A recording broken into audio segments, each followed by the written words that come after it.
Hey guys, this is Mr. Lupton. Welcome to week one for the online version of our computer solutions course. I just want to talk you guys through kind of what's going on with this and what you kind of can expect going forward. So first things first, you guys figured out to go to Google Classroom and check the announcement that's in there. So that's fantastic. That's exactly what you should be doing. And really, I'm going to set it up the same way where you're going to have an announcement kind of like this at the beginning of each week. So we're just like you went into the Google Classroom assignment and found the link to this video. Look there on Monday each week to know what's going on and what you can expect coming up. Uh, in the announcement that I put in, you'll find the assignments that we're going to be doing that week, and an instruction and video that's very much like this one that's going to kind of talk you through what you're doing for those assignments. So certainly feel free to check back on this and kind of look back and forth, pause and go to the specific spot of the video that you need as you need it. So use this as a resource. Also, other resources that you guys will have available to you include a Zoom session. So we'll have Zoom sessions for this class every Monday and Wednesday between 9 and 10. You are not required to be there, but I will be available during that Zoom session time to go over things. And if I present a lesson during the Zoom session, I will certainly record that and post that after the session happens. But really, those Zoom sessions are really more for you guys to just stop in, talk about something that doesn't have anything related to school if you feel like doing that, check in and say hi to each other. Like all that stuff is great things to do. So feel free to use that as much as you would like. And if you need any help beyond that, I'll talk about that in a little bit. But there'll be some opportunities for you to get help at other times as well. So let's talk about this week's assignments to kind of get rolling here. There's two assignments that you have this week. The first one is an assignment on taking notes with word processing software. So we were going to do this in class, but since we don't have that opportunity anymore, we are going to do this in a more creative way, I guess you could say. So what I'm going to do is I'm going to go ahead and exit out of the presentation real quick and actually go look at this assignment in Google Docs. So you can see this assignment over here. It says taking notes with word processing software. They're the instructions. So basically what we're doing with this is we're practicing using an electronic device like a Chromebook, for example, to take notes. So instead of taking notes by hand, we're taking notes in word processing software. So we're going to use Google Docs to do this. What you want to do is basically use this Google Doc specifically. You have a copy of this in the assignment, so you can use this one.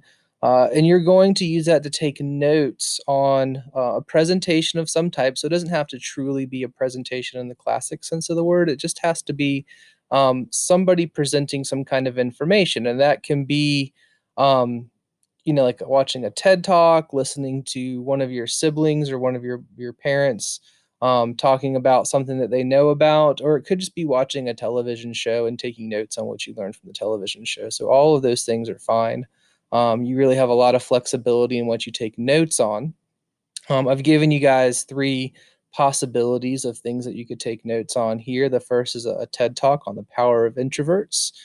So if you're interested in that might be a fun one to take some notes on. The second one is an instructional video on the history of education. So if you're so interested and inclined to see how schooling got to be what it is today and where we've come from, that could be an interesting thing to do. And then finally, the last one is just an episode from a TV show, something called Cobra Kai, if you know anything about the Karate Kid. And again, you can use these if you want, but you're totally able to use whatever presentation that you decide to use for this. So the parameters on this are one, the presentation has to be at least 15 minutes long. So you're going to be taking notes, typing for 15 minutes. And as you do this, you're going to need to use all the following features in Google Docs. And I'll show you where to find these right now as we go through this. So the first thing is use of different font color for keywords. So if you notice, I'm highlighting this word. And to change the font color, I come up here to text color. And I can change that color to make it anything that I would want. So I've defaulted it to red, so I'll leave that at red. The next thing is the highlight color. So you're going to want to highlight some key points. So with the font color, excuse me, that's going to be keywords, and then the highlight is key points. So I like using yellow just because that tends to be the simplest highlight color to work with, but there are also other ones that are pretty bright that will show up pretty well. So I'll just leave this at yellow so you can see that. The next thing you want to do is use bullets to list information. So as they're talking about the different things, just bullet point the topics that they go over. So this is kind of organized in that way, and you can see what I have right here is actually bulleted, and we have two levels of bullets. The black ones are the first level bullets. The circular ones that are clear in the middle are the second level bullets. And to do that, it's pretty straightforward. So I'm going to come down here to this section and just start typing in information here. This is information for computer solutions. And to make this a bullet, I'm just going to click on the front of it, and up here, go to the bulleted list, and I'm going to select the default one, but you're welcome to pick any of these funky designs if you would like, and hit enter. And then if I go to the end of that sentence and I hit enter again, it's going to give me another bullet. So in this case, let me try this again. The bullets are automatically showing up after the first one. And what I can do to get to a second level bullet, so if you have a sub point, right? So a sub point for this might be, again, I hit enter to go to the next line. I just hit tab to move over. When I hit tab, it creates that second level bullet. And I can just put a sub point here, right? Second level bullets are there to expound on the first level bullet. So we're giving a sub point here. So this is related to the first level bullet above it.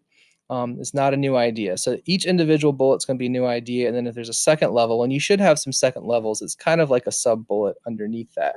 And so within these bullets, this is really where you're going to want to, again, do things like change the text color of keywords and highlight key ideas that came out of this as you're going along. So I'm going to go and hit enter, and I've got to get rid of my highlight on that one. And if I hit enter a couple more times, it'll take me back to the beginning. So you're really just using enter and tab.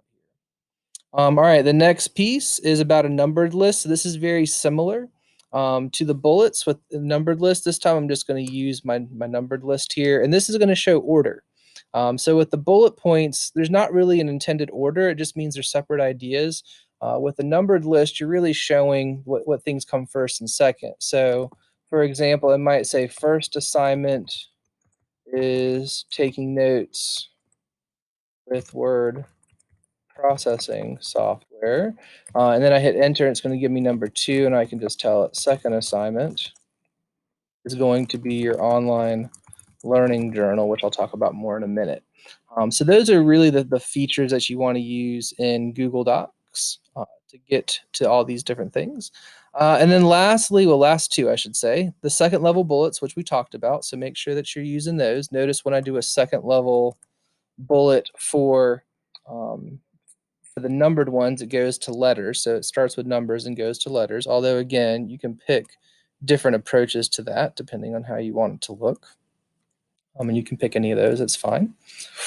And then again, the second level, what we're doing here is saying this, requires a 15-minute presentation. So you can take notes on it that way. All right. Make sure as you get to this point that you put the presentation title and date in there. Oh, one more thing I forgot to talk about: bold, italics, and underline. So again, as you're going through this, pick out some different things that would make sense to be bold. You want these to be things that you're emphasizing. So like first and second assignments would be things that I might put in bold for the purpose of this. In a 15-minute presentation, that's kind of an important point. So I could change the color of that, or I might want to underline it to show that. So you see we have bold, italic, and underline up here. And then, I might take my assignment names and those would be good things to put in italics. So one of the shortcuts that you can do with these, if you highlight something, instead of having to come up here and hit the button, you see where it says Control plus I. So I can just on my keyboard hit Control I or Control U or Control B and make those changes happen without having to actually move my mouse just by using the keyboard. So those are all the features that I want you to put in your notes of your 15-minute presentation. Finish that off by putting in a presentation title and a presentation time and date to tell me what you were listening to when. Is basically the idea on these two things, and that's really it for this assignment. So you're showing me that you can, one, while somebody else is presenting information, that you can type notes while they're doing that. And two, you're going to show me that you can use some of these features that exist in Google Docs and Microsoft Word for that matter to do that. So what I would suggest you do as you do this is take notes on the presentation just all at once, and then go back after the presentation is over and add in these different colors, highlights, bold, italics, underline, bullets, numbers, after you've taken the notes. So that's a really good note-taking strategy just for the rest of life, right? You want to take notes the first time, and then you want to go back and look at them later. If you take notes without looking back at them later, it really defeats a lot of the purpose. So go back and look at them later, and then put in the colors, the highlights, the bold, the italics, the underline. And I think that will help you really get a feel for how this activity is meant to help you learn how to take notes with your Chromebook or any other type of mobile device that's bigger than a phone or a tablet. So that is the first assignment this week, and that really is the bigger one of the two. The second assignment this week, which I referenced when we looked at that last one, is the online learning reflection journal. And so we'll go and look at this one together also. But the basic idea here is that what you're going to need to do is create your own Google Doc in your Google Drive, and you're going to call it your online learning reflection journal.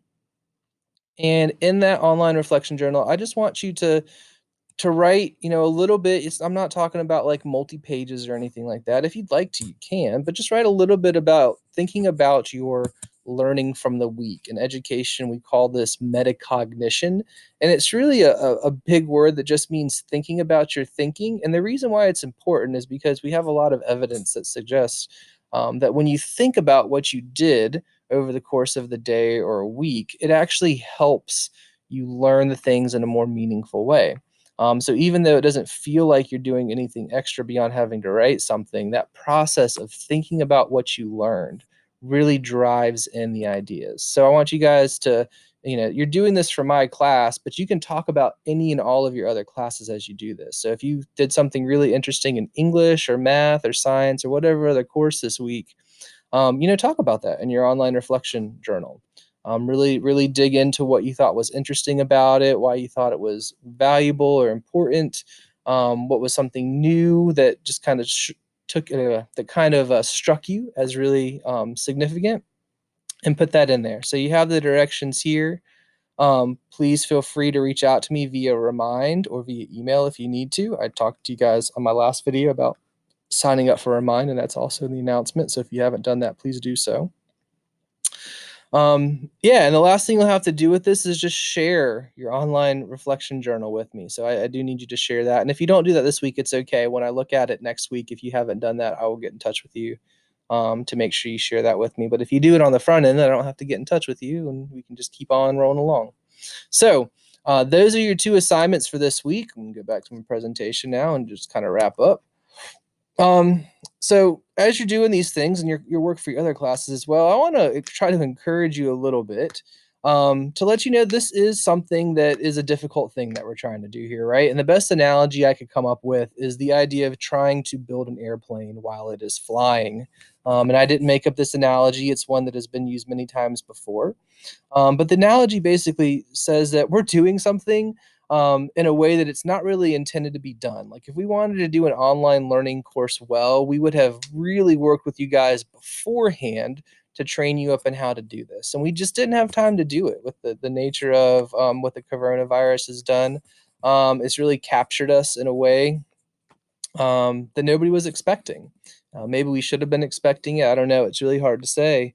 But Right now we are where we are. We're mid-air, about 3/4 of the way through the school year, and we've got to figure out a way to make this thing keep flying and to finish it up. So we're going to do that together. So we each have a piece to play. The school division, the school, your teachers, and all of you guys have one part of this puzzle. And we've got to all put our pieces together, because if any one of us doesn't put our pieces together, it's not going to work, and the plane's not going to fly. So it really is incumbent on each one of us to figure out the part that we play in making sure this thing happens. So one of the things I'm going to encourage you guys to do, and I talked about this before, and I'll talk about it again here briefly, is to make a schedule for this week. To figure out when you're going to work on the things that you need to work on. Most of your teachers are going to be doing things asynchronously, which is, again, just a big word that means they're going to give you the work and let you work on it when you want. So that's certainly what I'm doing with you guys. But again, for my class, if you want to come to a Zoom, I will be available for Zoom sessions. First period on Monday and Wednesday, so from 9 to 10 on Monday and Wednesday. And certainly, if you need help outside of that time, just let me know, and I'll be happy to help you with that outside of that time. Um, but make a schedule. Like, if you want to do your work for my class 9 to 10 on Mondays and Wednesdays, like, do your work for my class between 9 and 10 on Monday and Wednesday, and kind of follow this schedule right along. If this schedule doesn't work for you for whatever reason, take this idea and make it your own. But what I will want to say is, do not just like say, I will get to it. If you don't have a designated time to actually sit down and work on something, it is going to be very, very, very difficult for you to keep on track of all of your stuff. You're going to get behind almost from the first day, and certainly not the first day of the first week. So, with the online learning format, probably what you're going to see is you won't need a full like 7 hours every day to do your schoolwork. Like, you'll probably be able to get it done in much less time than that. But give yourself the time. Give yourself the time. Make a schedule. Stick to the schedule. Keep the phone away, keep the TV turned off, do all those little things you need to do to make sure that you have the time to do the work that you're assigned. And again, you've heard me say this a couple times, but I'm going to say it one last time. If you need help at any point with anything, whether it's schoolwork, not schoolwork, it doesn't matter what it is, but if you need anything during the course of the week, jump onto the Zoom session and let me know. I'm happy to set up appointments with you guys on Friday. If you need immediate help, send me a message and remind, or email me. I will be on my Remind app, and I will be on email during the school day every day. So you're more than welcome to touch base with me, and we will figure out how to get in touch in the most effective way possible. So don't hesitate on that. Um, and good luck. That's kind of the last thing, right? Like, let's try to figure out how to do our individual pieces to make this work. Again, set that schedule, start working on the work this week. The notes you can start doing right away Monday morning. The reflection journal, you'll probably have to wait till the end of the week. Now, if you get all of your work done like Monday, Tuesday, Wednesday, then you can write it at the end of the day Wednesday, or you can wait till Thursday or Friday. Like, however you want to do that's fine. Um, but again, get that schedule, ask for help when you need it, go to your teachers when they are available for Zoom sessions. And we're here to support you guys, and each of us doing our own part to keep this plane in the air. So uh, I'll see you guys hopefully during a Zoom session here in the future. But if not, best of luck, and I'll look forward to talking to you in another way. Okay, guys, take care.